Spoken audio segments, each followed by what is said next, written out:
보류하라 해가지고 다시 또 회의가 다시 진행돼. 여기서 막 포기해서면 우리 통일되는데 이 모 대통령이 그래도 우리는 간다 이럽니다. 그래도 우리는 간다. 그렇게 고집을 피우니까 스탈린이 나중에는 공중기원을 했습니다. 이것도 전쟁이 한참 끝나면서 밝혀진 사실이지만 이 소련 조종사들이 인민군 복장을 하고 미국을 몰아가지고 주로 북한의 북부 지역에서 공중전을 미국하고 벌였습니다. 그래서 상당히 격추가 많이 됐어요. 한 100%가 격추가 됐습니다. 미국도 자기들이 상대하는 것을 소련 조종사가 모는 미그 15B라는 것을 알면서도 그래서 공개적으로 이야기하지 않았습니다. 그래서 이상한 공중전이 여기서 많이 벌어졌던 적이 있습니다. 그래서 중공군이 기획했다. 중공군 그때 한 50만이 장비가 별로 없었어요.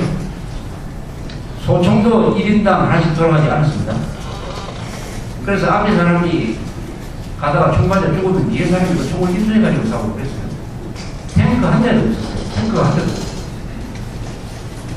그런데 못된 동안 이런 식으로 대병력을 전개를 하고 있는데 그때 공중정찰을 그렇게 완벽하게 하고 있었어요. 메가드가 왜 특만한데 중공 개입이 없다라고 이야기하느냐 하는 것은 거기에 대해서 메가드가 시원하게 이야기를 안 하고 죽었기 때문에 추측밖에 남은 게 없습니다. 추측은 메가드가 알고도 그랬을 것이다. 중공군이 개입할 줄 알면서도 일부러 개입 없다라고 이야기해서 가능성이 하나 있어요. 왜? 메가드의 생각은 따로 있었습니다. 이 사람은 공산화된 중국을 수복하는 것을 자기의 야망으로 생각했어요. 꿈이 보다 컸어요.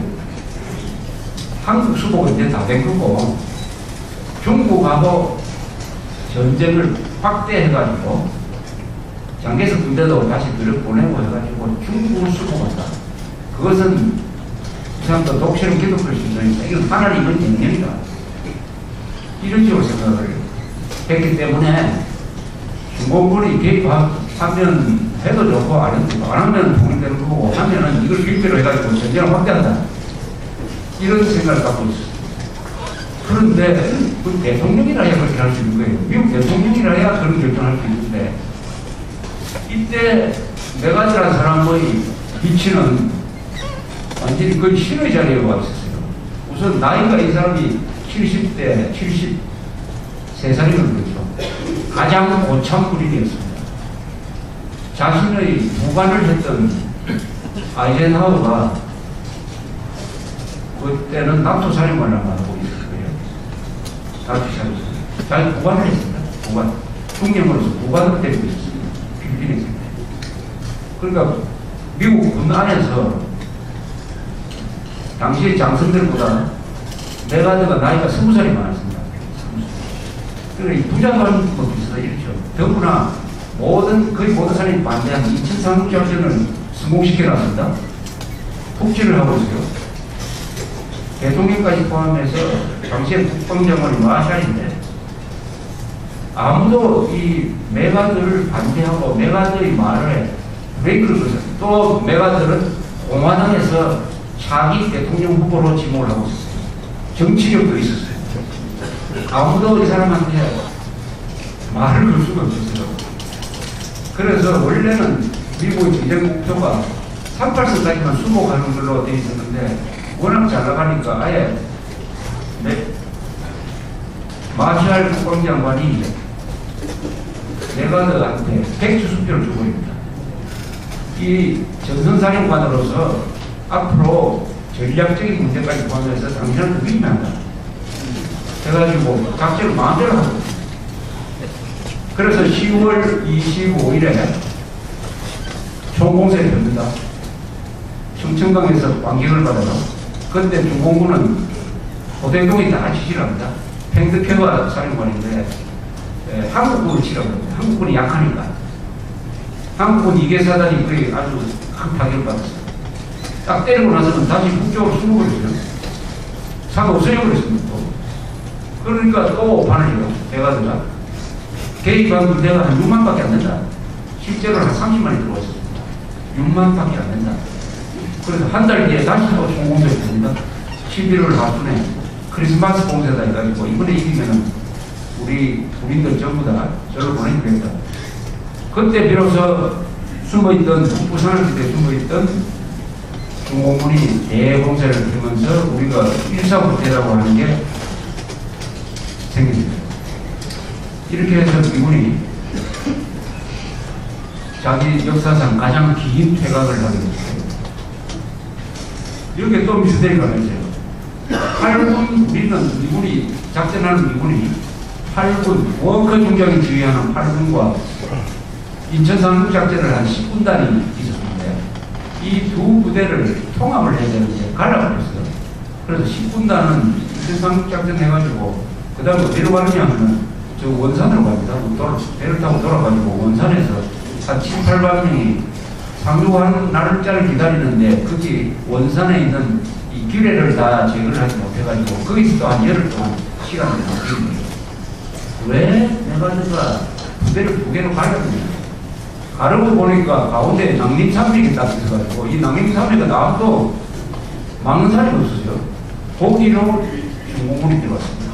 그래서 후방으로 나오는, 그래서 메가드가 아주 결정적인 실수가 막 겹치기 시작을 하고 중공군이 11월 말에 내려오니까 총 퇴각 명령을 내렸어요. 그래서 평양을 지키는 공방전이 없습니다. 원산 지키는 공방전도 없어요. 아예 388에서 남쪽으로 내려와서 해가지고 딱 총 퇴각 명령을 내렸어요. 싸우면서 물러난 게 아닙니다. 그래서 지금 생각하면 이게 좀 아쉽죠. 평양 원산선에서 방어선을 쳤으면은 중공군을 막을 수 있었을지도 모른다. 막을 수 있었을 가능성이 많아요. 그런데 군대라는 것은 한번 무너지기 시작하면 그때는 퇴각하는 게 참 어렵습니다. 퇴각할 때 근제를 유지해가지고 퇴각하는 군대가 제일 센 군대예요.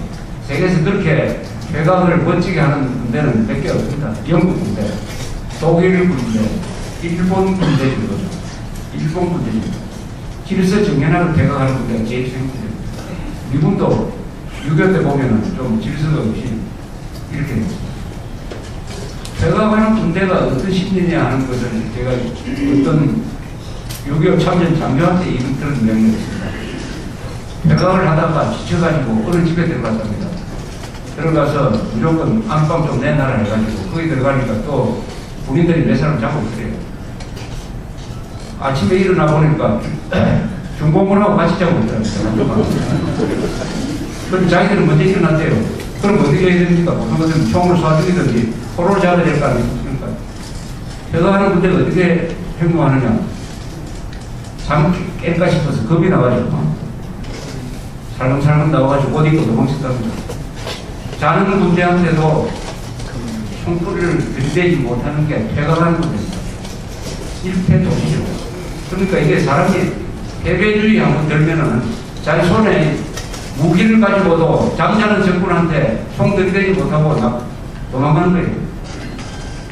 우리가 지금 그런 심리에 빠져 있지 않느냐 하는 생각이 들었습니다. 요새 천안함 사태로 남북과를 배경하는 거 보니까. 그래서 일사후퇴가 남북과죠. 그 다음에 우리나라가 또 한 번 최절정적 위기에 빠지는 게 바로 이때죠. 일사후퇴입니다. 일사후퇴 시절에 1950년 12월이 한국에서 우리 역사상 가장 어두운 시기였어요. 1950년 12월. 그때 이승만 대통령은 경무대를 지키고 있었습니다. 경무대. 얼마나 답답했겠습니까? 그때 경무대의 상황을 적은 책이 요새 기파라는 출판사에서 나온 책이 하나 있어요. 프란체스카 여사가 쓴 6.25 남중일기라는 책이 있습니다. 그건 제가 최근에 한번 읽어봤습니다. 이승만 대통령한테 미군이 와서 이렇게 이야기합니다. 제주도로 가야 될지도 모른다. 그러니까 우리가 꼭 제주도로 데려가야 될 기술자라든지 과학자라든지 정부 요인들 명단을 적어서 좀 주십시오. 이렇게 이야기해요. 또 어떤 날은 또 미국에서 연락을 옵니다. 미국이 아무래도 휴전을 제기해야 될 것 같다. 휴전 제의하면 어떻게 됩니까? 근데 이 가중지세를 내려오는데, 근데 실제로 휴전 제의합니다, 미국이. 51년 1월에 휴전 제의해요. 그때는 수원까지 내려와 있을 때니까, 인물이. 중공한테 휴전을 제의합니다. 중공한테 합니다. 현 위치에서 휴전하자고 제의합니다. 유엔을 통해서. 그때 중국이 삭바닥 버렸으면 어디서 휴전선이 생겼느냐? 수원에서 생겼습니다. 수원. 휴전선이 수원까지 내려오고 있어요. 그런데 중국이 그때는 기고만장했어요. 모태또에도 기고만장했습니다. 그래서 그걸 안 받아버려요. 그래서 대한민국이 살아난 겁니다. 이렇게 했을 때 결국 여기서 트루만이 한 번 더 구하죠. 트루만이 한 번 더 한국을 버리지 않는다.